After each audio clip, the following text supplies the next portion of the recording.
Kepolisian Daerah Kalimantan Selatan, Polda Kalsel, melaksanakan apel gelar pasukan operasi kepolisian terpusat Ketupat Intan 2026 dalam rangka pelayanan perayaan Idul Fitri 1447 Hijriah di wilayah hukum Polda Kalsel.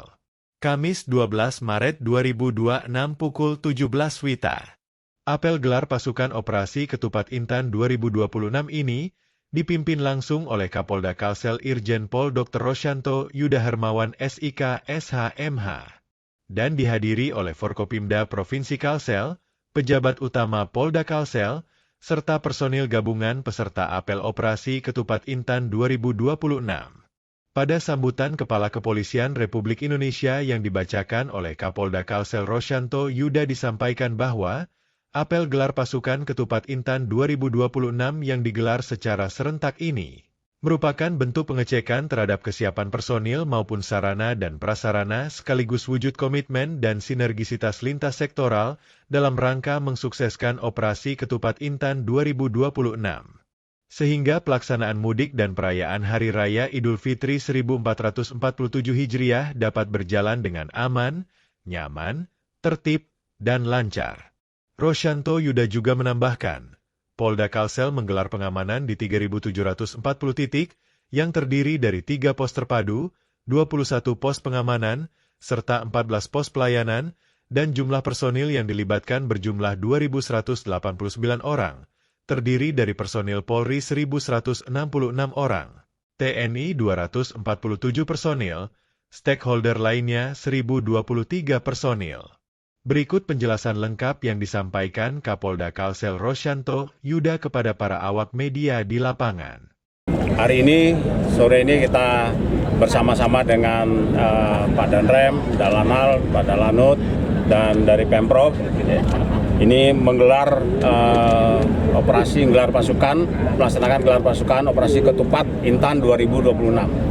Tadi sudah saya bacakan amanat dari Bapak Kapolri, dan untuk Polda Kalimantan Selatan kita menggelar pengamanan di 3.740 titik dan terdiri dari 3 pos terpadu, 21 pos pengamanan, 14 pos pelayanan.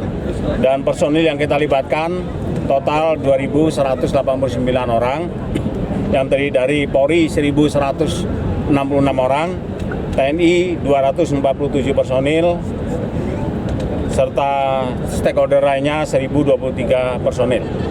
Dan tempat-tempat yang kita lakukan pengamanan yaitu jalur-jalur mudik yang dilalui oleh para pemudik dari masyarakat, dan tempat-tempat ibadah seperti masjid, tempat-tempat sholat id, serta juga tempat-tempat rekreasi yang ada di Kalimantan Selatan.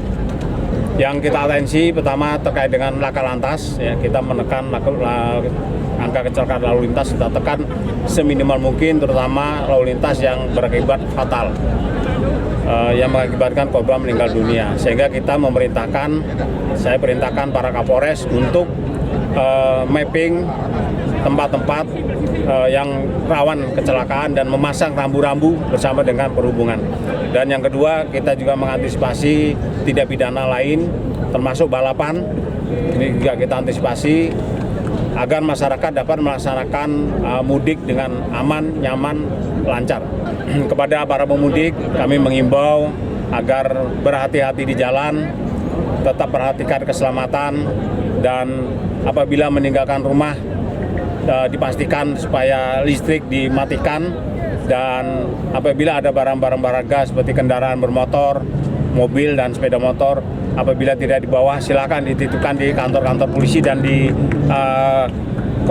Koramil Kodim. Kemarin Pak Danrem menyampaikan menyediakan tempat juga untuk parkir kendaraan bagi masyarakat yang melaksanakan mudik.